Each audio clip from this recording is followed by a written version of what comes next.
You're past the age of 60, there's a very personal habit that could be quietly harming your well-being, and it's rarely discussed openly. Masturbation, which most men consider a normal and safe activity, can become detrimental as we age.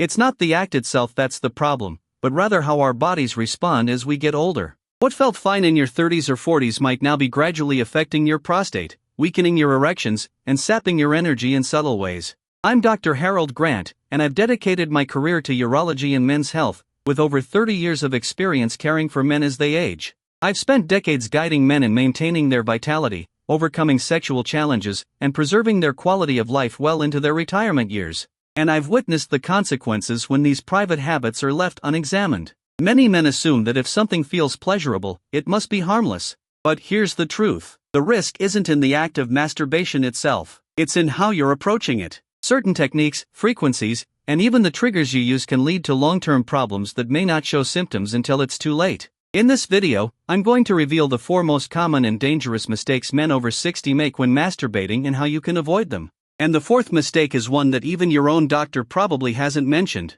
Before we get started, if you're serious about taking care of your health and staying strong after 60, be sure to subscribe and click the notification bell so you never miss vital advice specifically created for men like you. And if this message resonates with you, type 1 in the comments. If not, type 0 and let me know how I can better assist you on your journey to improved health. Let's begin with the first and most common mistake, something many older men do without even realizing it: forcing an erection or rushing to climax, even when their body is clearly signaling that it needs a different approach. Mistake number 1, ignoring the quality of your erection and forcing a release. I've seen this countless times. An older man sits across from me, feeling frustrated, confused, and even a little ashamed. He'll say to me, "Doctor, it used to work just fine. Now, I have to push harder. I force it just to feel something." He doesn't realize it, but he's describing the first silent mistake that can damage his sexual health in ways that might not be reversible. As you enter your 60s, your body starts to change in subtle but important ways. Blood flow diminishes, nerve sensitivity changes, and hormonal shifts make the entire sexual response process slower and more sensitive. Yet, many men don't make adjustments. They try to masturbate the same way they did in their 30s or 40s, tight grip, fast motion, and a desperate rush to orgasm. And when it doesn't feel the same, they push even harder, both physically and emotionally. The truth is, this can be deeply harmful. Forcing a climax when your body isn't ready can cause microscopic tears in the penile tissue, irritate the urethra, and strain the muscles in your pelvic floor. Even worse, it puts unnecessary pressure on the prostate, which becomes more vulnerable as we age. I've had patients develop lingering discomfort in the groin, reduced sensitivity, or chronic inflammation without ever realizing it was connected to how they masturbate. It's not dramatic or immediate. The damage is slow, quiet, and accumulates over time. But what makes this mistake so dangerous is how invisible it is. You don't bleed, you don't bruise. You just slowly start to feel less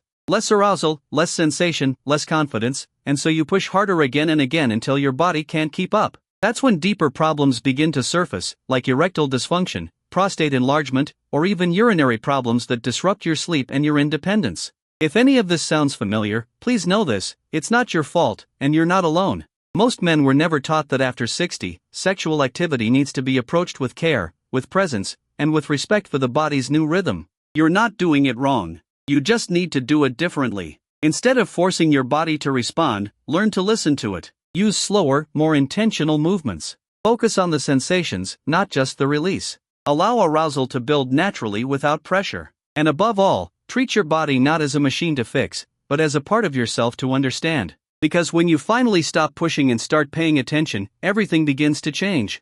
And that leads us to the next mistake, one that doesn't just affect your body, but rewires your brain in ways that can sabotage real connection and lasting pleasure. Mistake number 2, relying solely on pornography as your stimulus. I still remember the look on one of my patients' faces when I asked him about his habits. He was 67, well-educated, and trying to understand why his desire for real intimacy had vanished. He told me, "Doctor, I don't feel anything anymore unless I'm watching something online. And even then, it's not like it used to be." That quiet admission, spoken with a mix of confusion and shame, is something I've heard from countless older men. And it often points to one of the most overlooked but damaging habits after 60, using pornography as your sole source of sexual stimulation. At this stage of life, your brain doesn't process stimulation the same way it once did. High-speed, high-intensity content overstimulates the reward centers of the brain, flooding it with dopamine in ways that real-life intimacy simply can't match. Over time, your nervous system adapts. It becomes desensitized.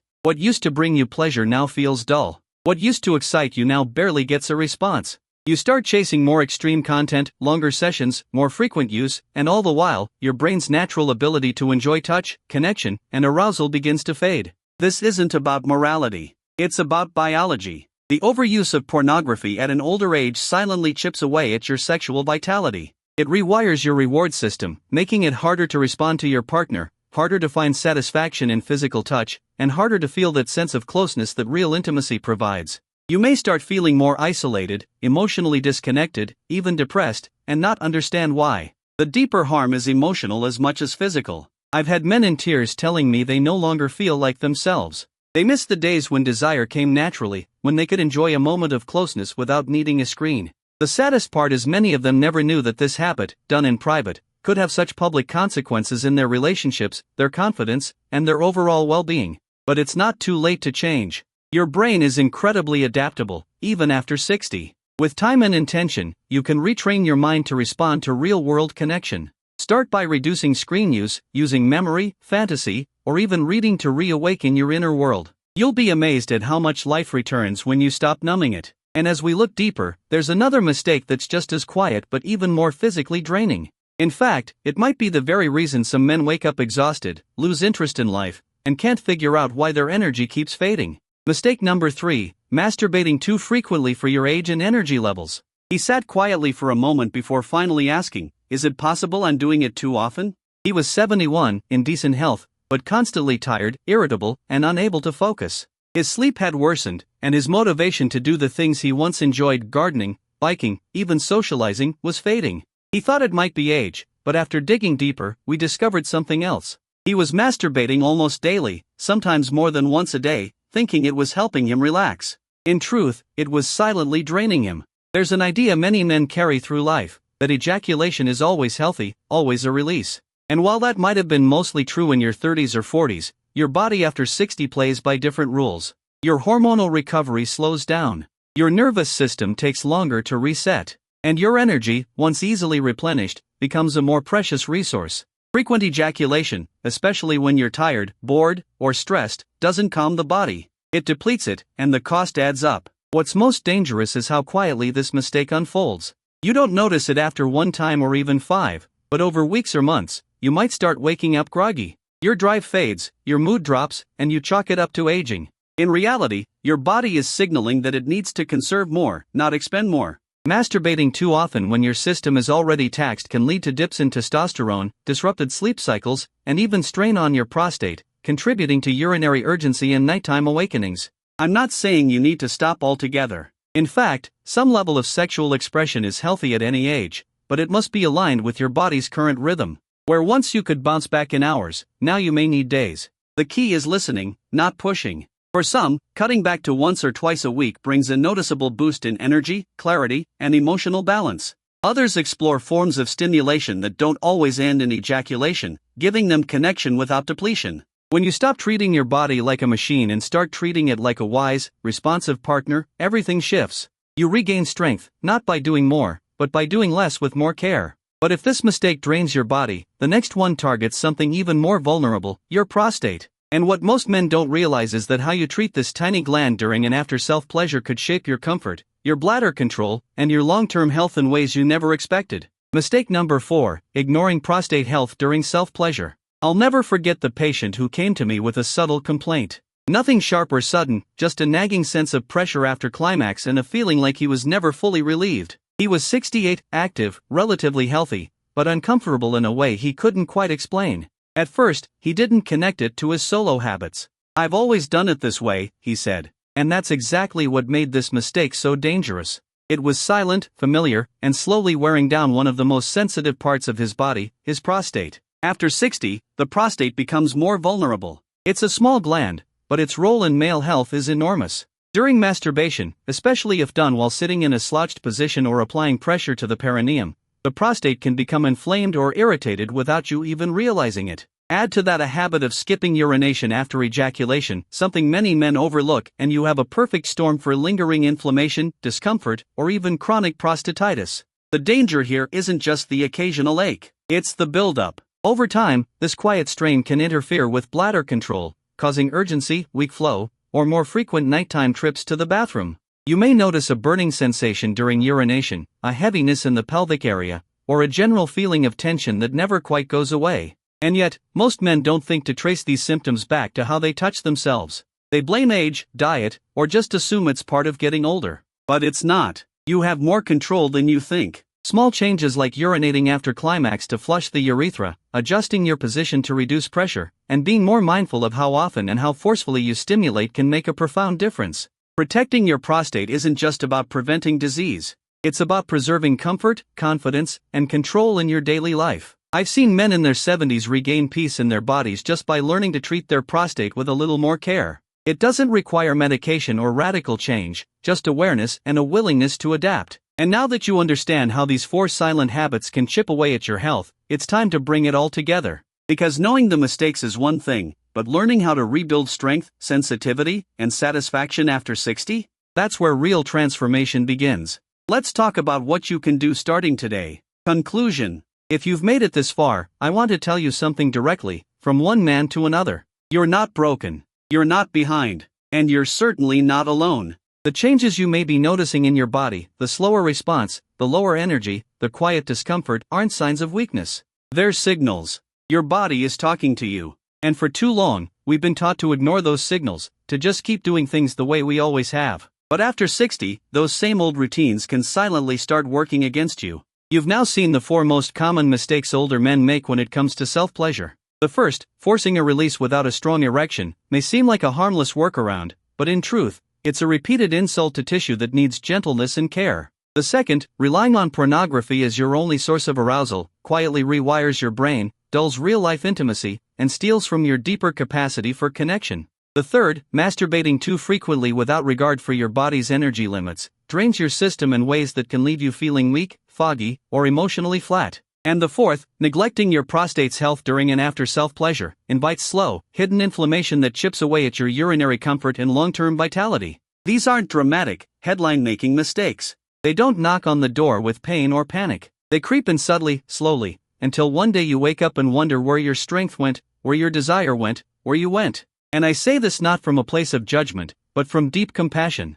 I've had these conversations with hundreds of men who felt confused, ashamed, or just tired of not feeling like themselves. Some of them are in tears by the time they admit what they've been dealing with, feeling numb, disconnected, or just less alive. These are men who built careers, raised families, served their communities, and yet no one ever told them that the way they take care of themselves behind closed doors could have such a lasting impact on how they feel in the world. So, let me be the one to tell you, your sexual health still matters.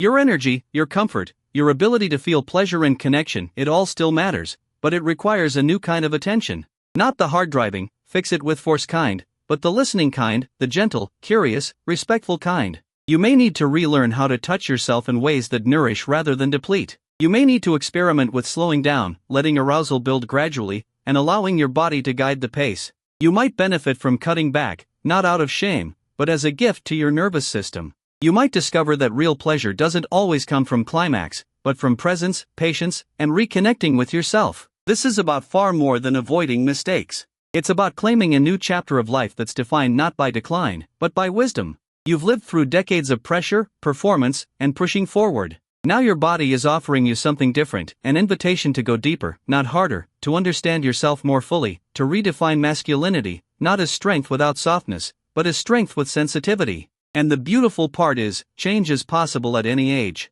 I've seen men in their 60s, 70s, even 80s come back into themselves, feeling more aware, more alive, and more connected to their bodies than they ever were in their youth. All it takes is a willingness to notice, to adapt, and to stop doing the things that no longer serve you. If you've recognized yourself in any of these 4 mistakes, take a moment right now not to judge yourself, but to thank your body for speaking up, and then commit gently but firmly to doing things differently. You don't need to overhaul your entire routine overnight. Just start with one small change. Maybe it's giving yourself more time, choosing a different posture, skipping the screen, or simply asking, what does my body need today, rather than, how fast can I finish? This isn't just about sex. It's about your quality of life. It's about reclaiming the parts of yourself that may have felt lost or quieted. It's about building a new relationship with your body, one rooted in wisdom, care, and self-respect. So, as we close this conversation, I want you to walk away with more than information. I want you to walk away with a new mindset. You are still a sexual being. You are still capable of pleasure. You are still allowed to explore, enjoy, and evolve. But now you do it with intention, with clarity, with power that comes not from force, but from understanding. The 4 mistakes we've discussed don't have to define you. They can be turning points, moments of awareness that open the door to better health, better connection, and a deeper sense of self. Don't wait for a crisis to make a change. Start today in small, conscious steps. Your future self will thank you for it. And if this message resonated with you, I hope you'll stick around, because in the next guide, we're going to explore specific strategies to help you boost your erections, support your prostate, and reignite your energy after 60 without pills, gimmicks, or shame. You won't want to miss it. If this message spoke to you or helped you see things in a new light, don't keep it to yourself. Like this video, share it with a friend who might need it, and help more men take control of their health after 60. Every share could be the start of someone else's transformation.